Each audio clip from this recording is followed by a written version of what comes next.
Hi everyone, and welcome back to the third and last part of our medicinal chemistry crash course with Matthew Perry. Today we will jump right into the talk. Thanks Matthew for joining us again. Right, well, welcome back everyone. Welcome to part 3 of the medicinal chemistry crash course. In this lecture, I'll be talking about running a medicinal chemistry program and particularly focusing on the lead optimization phase. I'll also talk about some kind of specialized topics, so structure-based drug design and drug discovery using fragments. And I'll finish by giving a couple of case studies that I think were particularly nice examples of medicinal chemistry in progress. So, you've done your lead identification, you've got a lead, now you're going into lead optimization. In this focus phase, you're going to focus on really down intensely on 1 or 2 series maybe.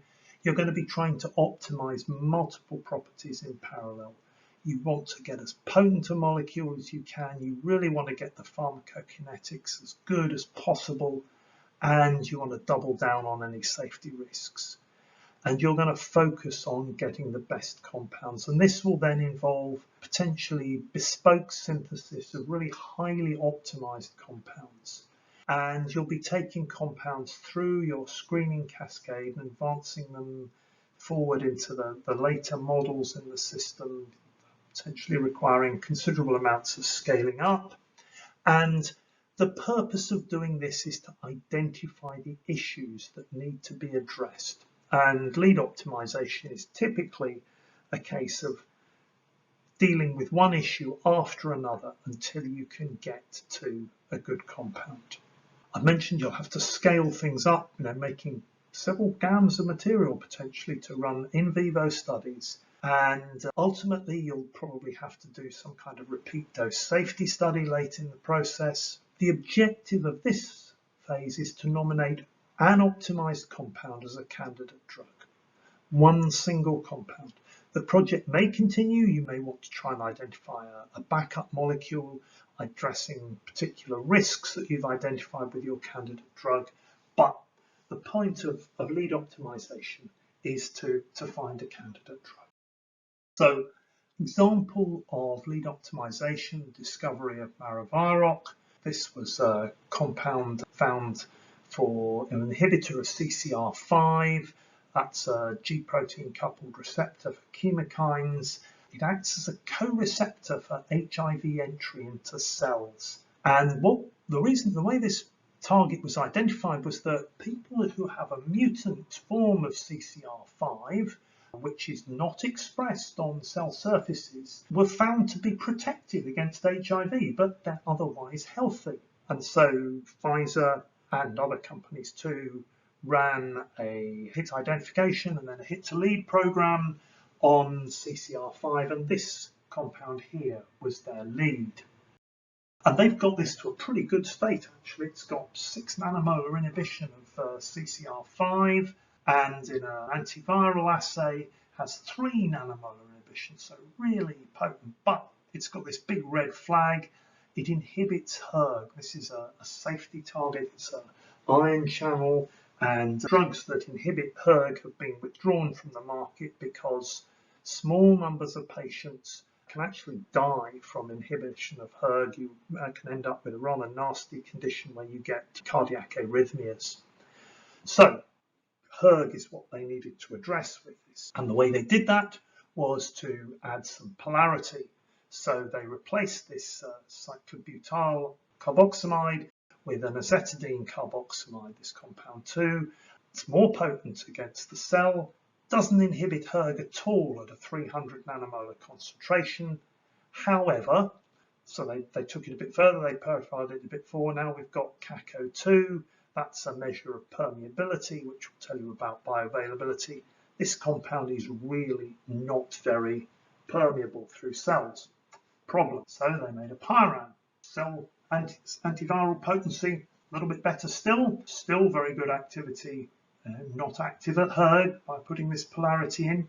Now it's got CACO2 permeability, but it's metabolized rather quickly. Human hepatocytes, that's not going to hang around very long. And what they found when they did animal experiments was that this had poor in vivo pharmacokinetics and low bioavailability because it's being cleared very rapidly. So they thought about this and they reduced the lipophilicity. They don't give a lipophilicity for this compound 3, but they went back to the cyclobutyl carboxamide here, but they changed the group on the right-hand side, this aromatic. They took out the benzimidazole and went to a triazole.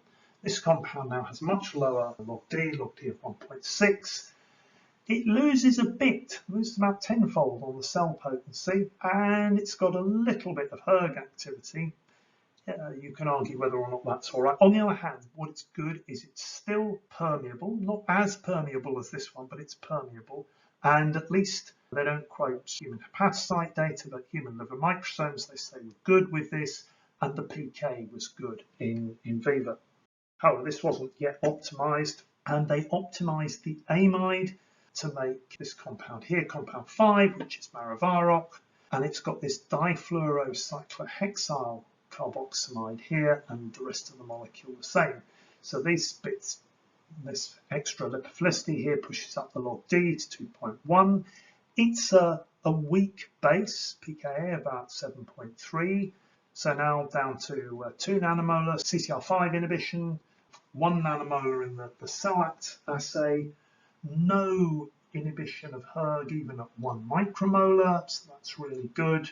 They don't quote CACO2, but human liver microsomes were good, and the in vivo pharmacokinetics are reported to be good. So the reason for making this difluorocyclohexyl amide was that metabolism was identified as being on the amide, and by fluorinating the compound, they were able to reduce that. So fluorine is generally resistant to oxidation by cytochromes. So what they will have done is they will have taken this compound, they will have incubated it with metabolic enzymes and then identified what the products were. The compound has good solubility, that's important, and it had a crystalline free base, that's nice, so you can get good formulations.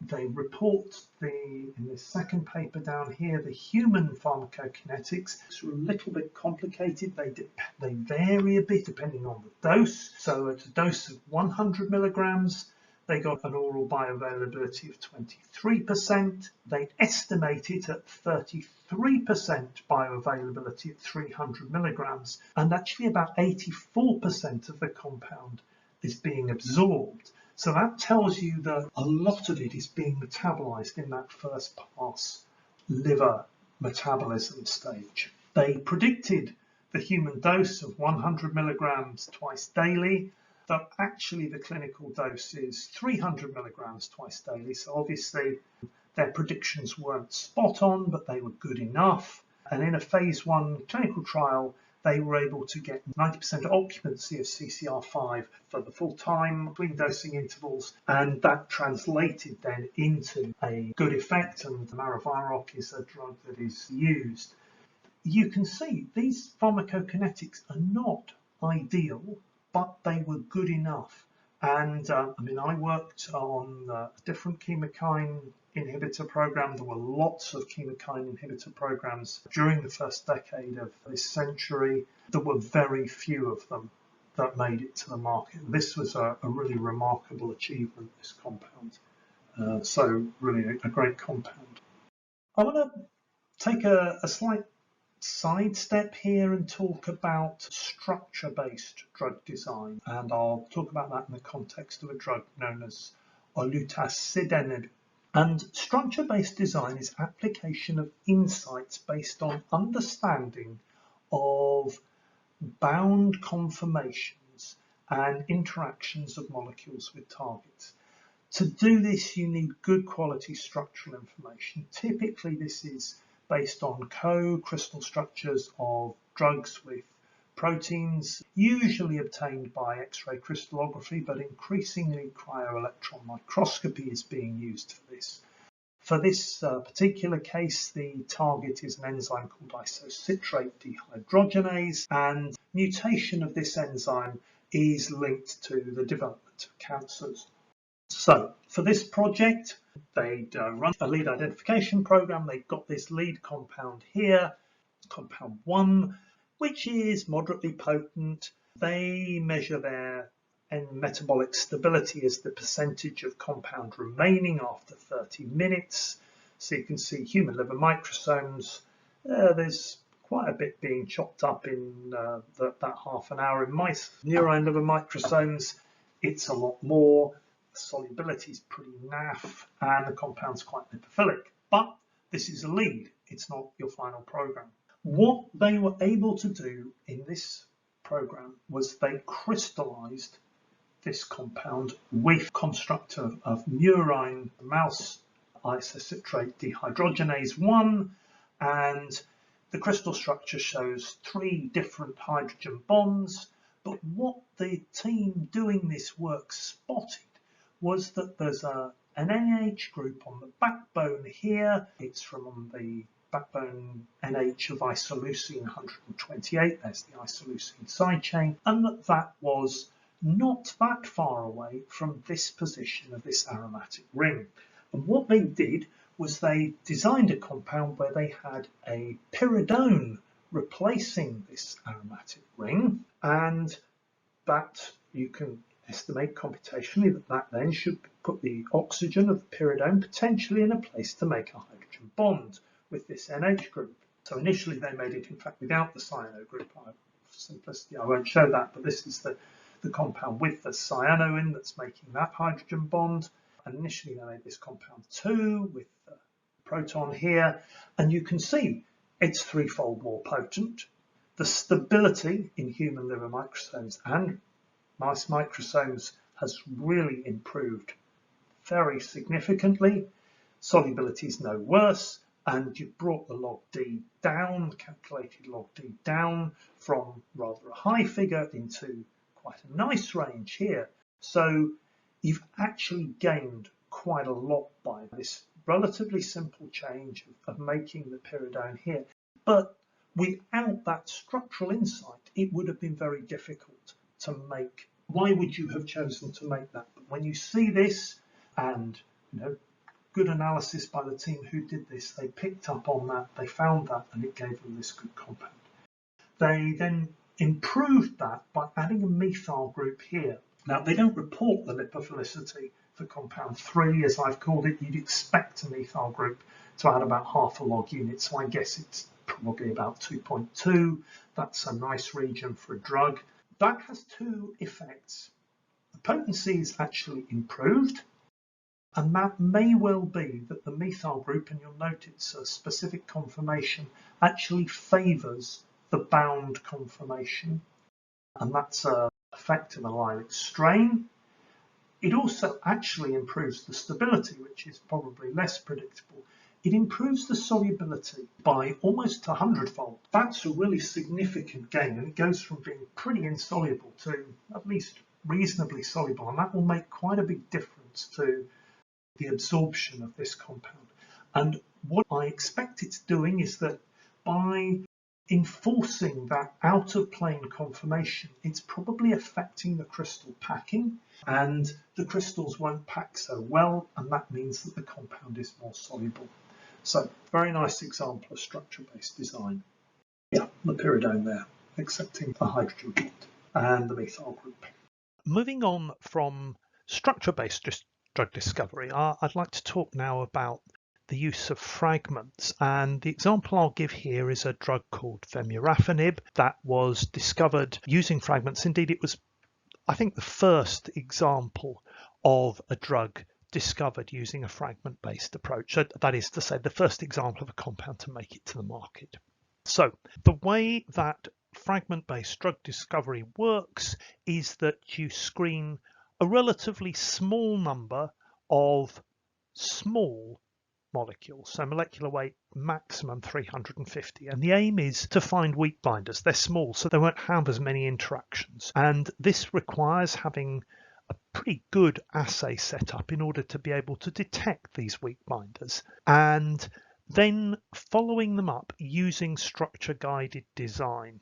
And I would say that it's essential to have a robust structural system to be able to effectively optimize fragments. So the company here, Plexicon, were interested in inhibiting a kinase called BRAF. Activating mutations of this kinase, one known as V600E in particular, have been linked to tumor severity and reduced response to chemotherapy.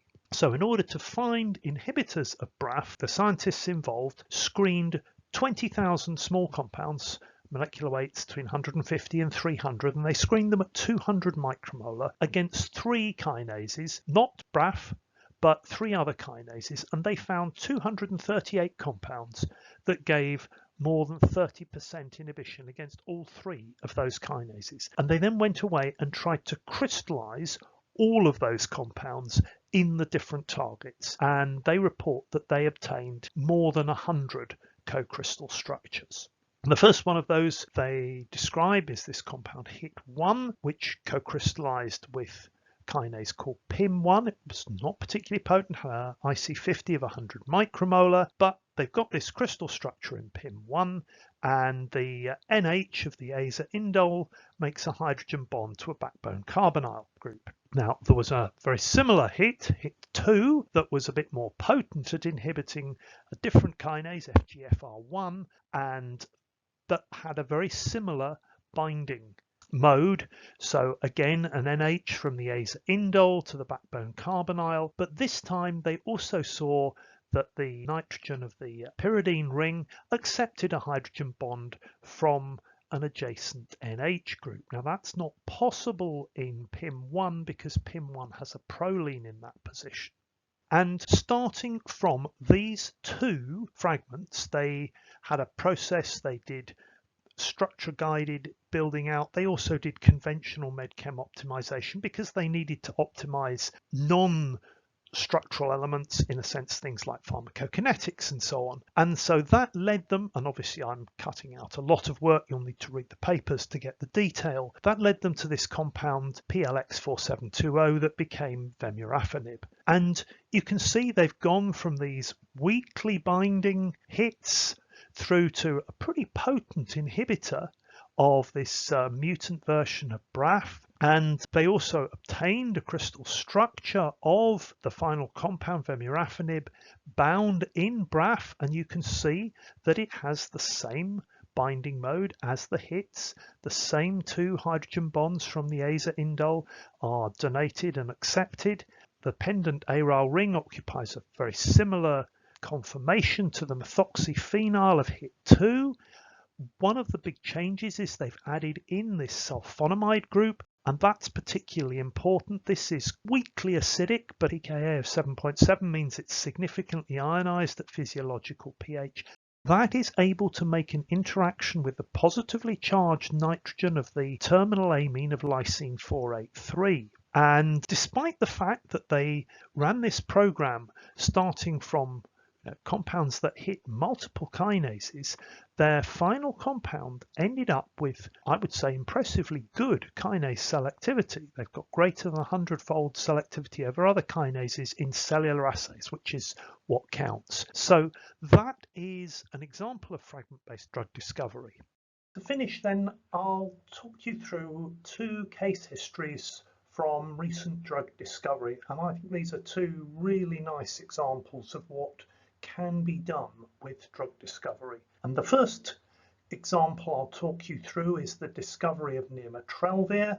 This is the compound that Pfizer discovered to inhibit the main protease of SARS-CoV-2, that's COVID-19. So this enzyme is a cysteine protease that prefers substrates with glutamine at P1, so that's the position next to the enzyme, the residue that will be cleaved, and that provides an opportunity for selectivity because there aren't any human proteases that have that substrate preference.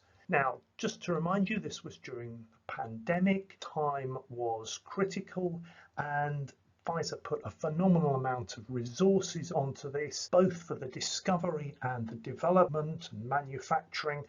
Really a tremendous piece of science and of project work. So I've said that this enzyme is a cysteine protease, and Pfizer had worked previously on SARS-CoV-1, and they had this intravenous compound 835231 that they developed that was pretty good. I mean, it was 27.27 nanomolar, so that's really potent, albeit that the cell activity is nearly 1,000-fold down.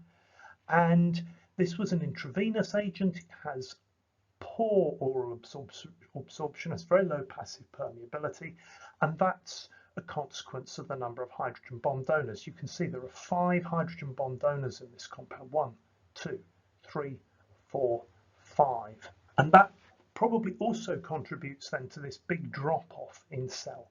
Nevertheless, this is a really good starting point, but for the purpose of a pandemic with large numbers of people, you don't want an intravenous agent. They wanted to discover an oral agent, so they started work on this. Now, key features of this compound, there's this cyclized glutamine mimetic, and there's an electrophilic ketone, and this traps the catalytic cysteine of the enzyme through a reversible covalent interaction, forming a tetrahedral intermediate that then doesn't break down. So what did they do? Right, they changed the electrophilic group. They replaced the hydroxymethyl ketone with a nitrile. That costs some potency, but it gets rid of a hydrogen bond donor. One step forward. They cyclized the leucine.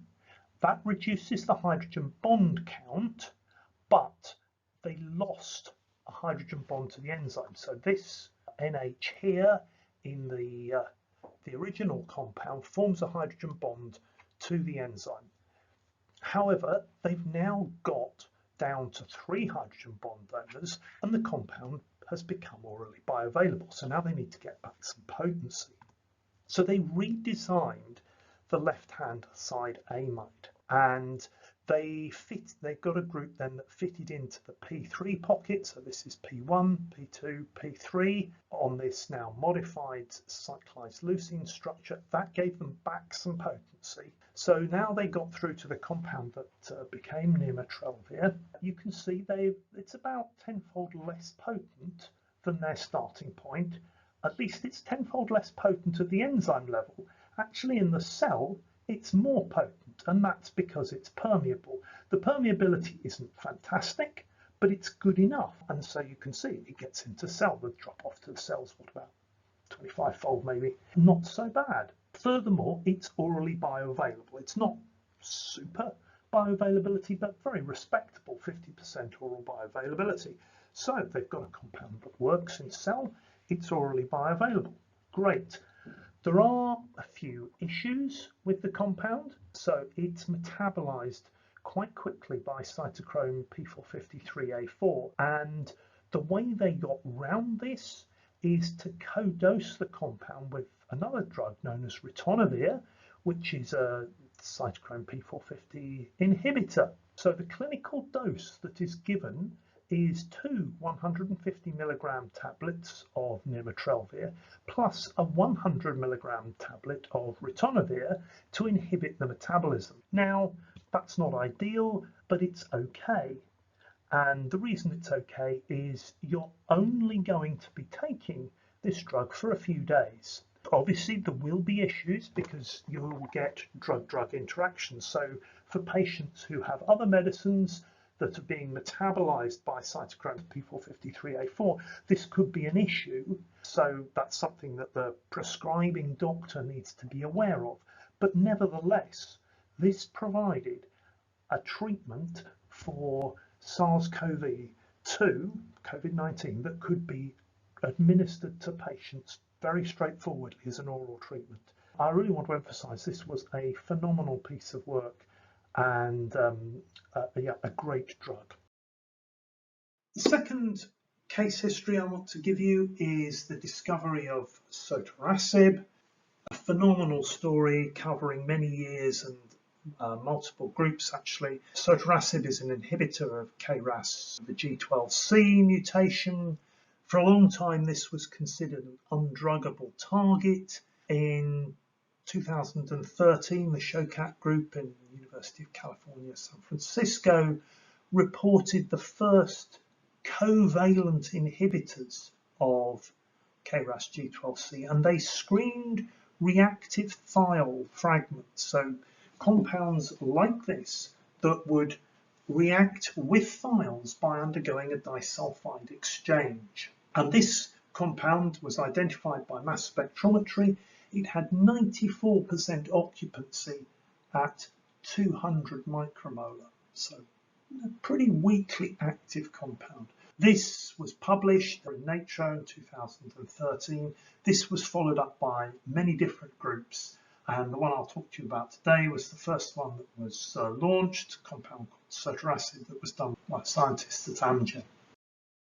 How did this go forward? Well, replace the disulfide with an acrylamide group, and then also optimize the aryl group. So you can see you've gone in fact from a thiol here, you've now gone to a piperazine, you've got the acrylamide here, and then this rather more optimized aniline, rather more sophisticated with a phenol and iodine and a chlorine. This now is 100% occupancy at 10 micromolar, so that's significantly improved. Then, and you can see this wasn't done immediately, they did a conformational restriction, so replacing this amide group, you can see you've still got the piperazine here with the vinyl group on it, but now this amide has been replaced with this quinazoline ring, and you've got this atropisomeric group here. It's still got the phenol on, but they've done this. And then to go further, so they weren't only working on this series, they identified that they could build out here as well by looking at another series, and that gave them some extra potency. So they put on this quite lipophilic isopropyl phenol group, but on the other hand, they've now gone from a quinazoline to quinazolinone, and they're now down to a compound with an IC50 in cells of 335 nanomolar. From here, they made some further changes. They put a methyl group onto the piperazine that improved cell permeability and oral bioavailability. The nitrogen in the ring masks this phenol. You get an intramolecular hydrogen bond, and that improves permeability. However, and so this compound's now 44 nanomolar, but probably because you've reduced the rotational barrier here, you've now got slowly into converting atropisomers, and that's not ideal. So they then lock, or maybe it's this ring, they lock the rotation, that must be this ring, they've locked the rotation here by adding a methyl group into this position. This is now a stable atropisomer, it's 28 nanomolar, but bioavailability dreadful and very low solubility with a log D of 3.6. So they modify the structure to improve the solubility. They add a nitrogen into this ring, that reduces lipophilicity. They replace this chlorine with a fluorine, again reducing lipophilicity, and so you can see that the log D drops from 3.6 to 2.0. They lose a little bit of potency, so it's about just over twofold less potent, but the bioavailability goes up from almost nothing to not great, but enough. Bioavailability between 22 and 40%. And this molecule is what became sotorasib. So I finish here. Thank you for listening, and I hope you found this an interesting introduction to medicinal chemistry. Thanks, Matthew, for this nice ending to this 3-part series about medicinal chemistry. We will continue the module special topics and new technologies in our next lecture as well, so be sure to join in for that too. See you next time!